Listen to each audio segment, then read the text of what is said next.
Timbuktoo by Alfred Lord Tennyson, as abridged and read by Wim Grundy, March 2021. I stood upon the mountain which o'erlooks the narrow seas whose rapid interval parts Afric from green Europe, when the sun had fallen below the Atlantic, and above the silent heavens were blenched with fairy light, uncertain whether fairy light or cloud, flowing southward, and the chasms of deep, deep blue slumbered unfathomable, and the stars were flooded over with clear glory and pale.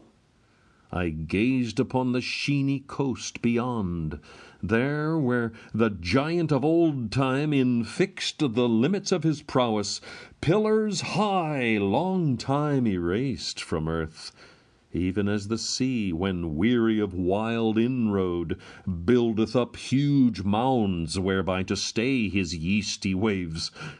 And much I mused on legends quaint and old, which whilom won the hearts of all on earth toward their brightness, even as flame draws air, but had their being in the heart of man, as air is the life of flame. And thou wert then a centered glory-circled memory, divinest Atlantis, whom the waves have buried deep. And thou of later name, imperial El Dorado, roofed with gold, shadows to which, despite all shocks of change, all onset of capricious accident, men clung with yearning hope which would not die. Then I raised my voice and cried, Wide Afric, doth thy sun lighten, thy hills enfold a city as fair as those which starred the night o'er the elder world? Or is the rumour of thy Timbuktoo a dream as frail as those of ancient time? A curve of whitening, flashing, ebbing light, a rustling of white wings, the bright descent of a young seraph, and he stood by me there on the ridge and looked into my face with his unutterable shining orbs, so that with hasty motion I did veil my vision with both hands, and saw before me such coloured spots as dance athwart the eyes of those that gaze upon the noonday sun. Girt with a zone of flashing gold beneath his breast, and compassed round about his brow with triple arch of ever-changing bows, and circled with the glory of living light and alternation of all hues, he stood. O child of man, why muse you here alone upon the mountain, on the dreams of old which filled the earth with passing loveliness, which flung strange music on the howling winds, and odours rapt from remote paradise? Thy sense is clogged with dull mortality. Open thine eyes and see. Then, first within the south, methought I saw a wilderness of spires, and crystal pile of rampart upon rampart, dome upon dome, illimitable range of battlement on battlement, and the imperial height of canopy o'er canopied. Behind, in diamond light, upspring the dazzling peaks of pyramids, as far surpassing earth's as heaven than earth is fairer.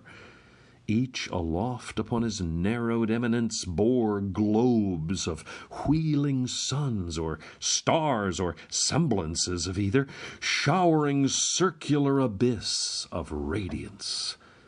But the glory of the place stood out a pillared front of burnished gold, interminably high, if gold it were, or metal more ethereal, and beneath two doors of blinding brilliance, where no gaze might rest, stood open,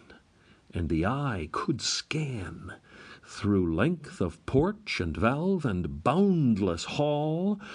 part of a throne of fiery flame, wherefrom the snowy skirting of a garment hung,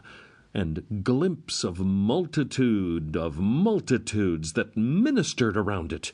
If I saw these things distinctly, for my human brain staggered beneath the vision, and thick night came down upon my eyelids, and I fell. With ministering hand he raised me up. Then, with a mournful and ineffable smile, which but to look on for a moment filled my eyes with irresistible sweet tears, in accents of majestic melody, like a swollen river's gushings in still night, mingled with floating music, thus he spake. There is no mightier spirit than I to sway the heart of man, and teach him to attain by shadowing forth the unattainable,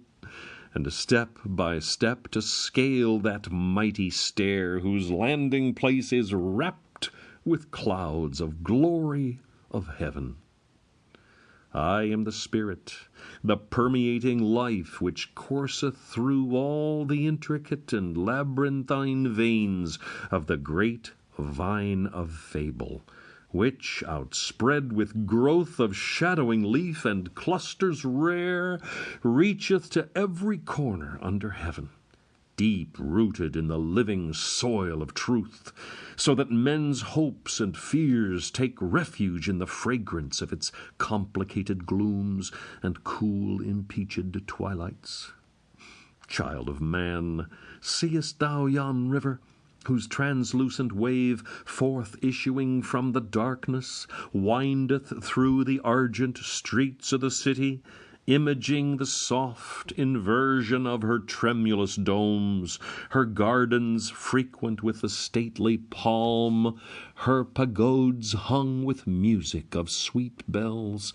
her obelisks of ranged chrysolite, minarets and towers. Lo, how he passeth by, and gulfs himself in sands, as not enduring to carry through the world those waves which bore the reflex of my city in their depth. O city, O Timbuktoo, where I was raised to be a mystery of loveliness unto all eyes, the time is well nigh come when I must render up this glorious home to keen discovery. Soon yon brilliant towers shall darken with the waving of her wand, darken and shrink and shiver into huts, black specks amid a waste of dreary sand, low-built, mud-walled, barbarian settlements. How changed from this fair city! Thus far the spirit, then parted heavenward on the wing, and I was left alone on Calpe, and the moon had fallen from the night, and all was dark.